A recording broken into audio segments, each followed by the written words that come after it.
শালা কি জোর কামড়ালো রে। হ্যাঁ এ বাবা কি করছেন? Virus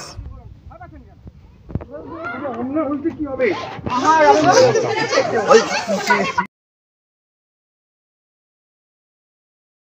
welcome back to Reptopedia. আর আমি আপনাদের রেপটোপিডিয়া থেকে জয়দেব মজুমদার।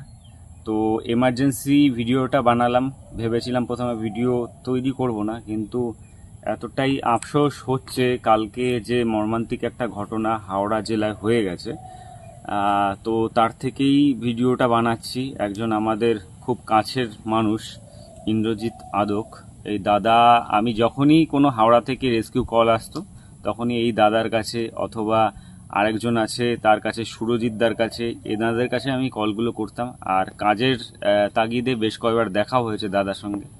তো কালকে যখন আমি খবরটা রাত্রে শুনি, আমি পুরো শকড হয়ে গেছি এই কারণে যে এভাবে একটা মানুষ কি করে মারা যেতে পারে, স্নেক বাইটে, সাপের কামড়ে কিভাবে মারা যেতে পারে সেটা নিয়েই দ্বিধার মধ্যে ছিলাম, মনে একটা সংশয় ছিল। পরে আমি ভিডিওটা দেখলাম, কিন্তু ভেবেছিলাম যে ভিডিওটা শেয়ার করব না, কিন্তু শেয়ার না করে পারলাম না, আপনাদের সঙ্গে শেয়ার করে নিচ্ছি। কারণ সবার এগুলো জানা দরকার, কারণ ওয়াইল্ড লাইফ এমন একটা পরিবেশের অংশ যেটার উপর মানুষের বিভিন্ন কারণে রোষ চলে আসে, রাগ চলে আসে। কিন্তু কি কারণে আমাদের যে রাগগুলো আমরা করে থাকি বা যে কারণ থেকে আমরা বিভিন্ন ওয়াইল্ড লাইফ মেরে থাকি, আদৌ কি সেই ওয়াইল্ড লাইফগুলো দোষ থাকে না আমার দোষ থাকে? আর আমি এই ভিডিওটার মধ্যে সে কি ভুল করেছে না করেছে সেটা যাচাই করার মতন মানে আমার কিন্তু সেই মোটিভ নেই, কিন্তু যেভাবে বাইটটা হয়ে গেল, অকালে মানুষটা চলে গেল আমাদের সমাজ থেকে, এতে সব থেকে বড় ক্ষতি হলো কিন্তু আমাদের সমাজের আর ওই অঞ্চলের মানুষের, যারা প্রকৃতিপ্রেমী, যারা আসল প্রকৃতির জন্য কাজ করে যাচ্ছে, তারা যদি এইভাবে চলে যায় আমাদের সমাজ থেকে, সমাজের কিন্তু বিরাট একটা ক্ষতি। আর আমি এই কয় বছর ধরে কাজ করে বুঝেছি যে একটা পরিবেশপ্রেমী বা একজন রেস্কিউয়ার সমাজের জন্য কতটা গুরুত্বপূর্ণ, সেটা আমি কিন্তু এই কয় বছরে কাজ করে বুঝেছি। দাদাও অনেক কয়েক বছর ধরে কাজ করছে সেখানে, কিন্তু এরকমভাবে যে স্নেক বাইট হয়ে অকালে তার প্রাণটা যাবে সেটা আমি কখনো ভাবতে পারিনি। কিভাবে এই দুর্ঘটনাটা হলো সেটা আপনারা ভিডিওতে দেখে নিন, তারপরে আমি কিছু আমার ব্যক্তিগত মতামত আমি শেয়ার করব। যদিও এই ভিডিওটা সম্পূর্ণভাবে মানুষকে সচেতন করার জন্যই, যারা রেস্কিউয়ার আছে আমাদের মতন বা ওয়াইল্ড লাইফ কনজারভেশন নিয়ে যারা কাজ করে তাদেরকে সচেতন করার জন্য। তো ভিডিওটা আগে দেখে নিন।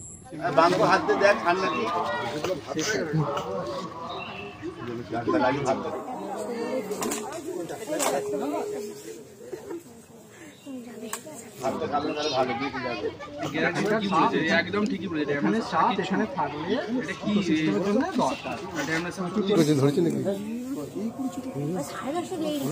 আমি তো ঢুকে গেছে, ল্যাস ধরে টেনে নিছি ভেতর মুখ। কে আপনি? হ্যাঁ কবে না আজকেও করুন সেটা না, সেইটা না করলে কি করে হবে? হ্যাঁ কি করে হবে, কি করে হবে না করলে কি করে হবে? ওরে ট্রেনে ওকে ছিঁড়ে চলে গেল ভেতর মুখে জল হয়ে গেল। শালা কি জোর কামড়ালো রে। শালা কি জোর কামড়ালো রে। হ্যাঁ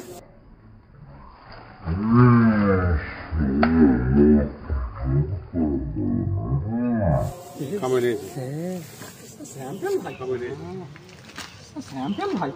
এ বাবা কি করছেন? ভাইরাস কি জোর কামড়ালো, প্রথমবার কামড়েছে আমার জানলা।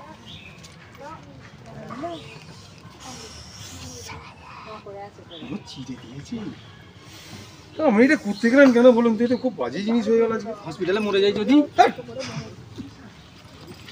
আপনি সাক্ষী আছেন না? জোর কামড়ালো ভাব, আগের তলায় রেখে পা দিয়েছি। ইন্দ্রজিৎ আপনি ছেড়ে দিন, ব্যাপারটা কি? তলায় রেখে পা দিয়েছে। আরে মুখটা ধরুন, মুখটা কি ধরে দেখুন। হ্যাঁ মুখটা চেপে ধরুন, আবার কামড়াবে।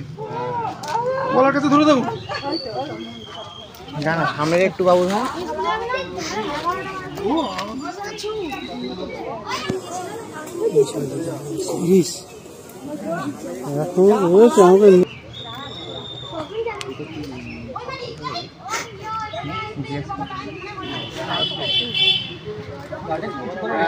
এখানে রোজ যাওয়া আসা করে, একটা অনেক যাওয়া আসা করে।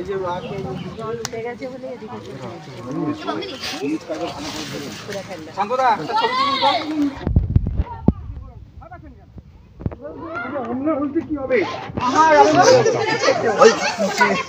তো আপনারা ভিডিওটা আশা করি দেখলেন এবং বুঝলেন। ভিডিওটা দেখে আমার মনে হলো স্বেচ্ছায় মৃত্যুবরণ করার মতন, কারণ স্নেক বাইট হয়ে গেছে। আমি ঘটনাগুলো আপনাদের ডিটেলস বলছি। স্নেক বাইট হওয়ার পরে সে দেউলপুর, ওই হাওড়ার একটা গ্রাম, সেখানে সে ওই ট্রিটমেন্টের জন্য সে একজন পশু চিকিৎসক, ভেট ডাক্তার, আর তার পাশাপাশি সে ভালো একজন ফিজিওথেরাপিস্ট আর খুবই ভালো মানুষ।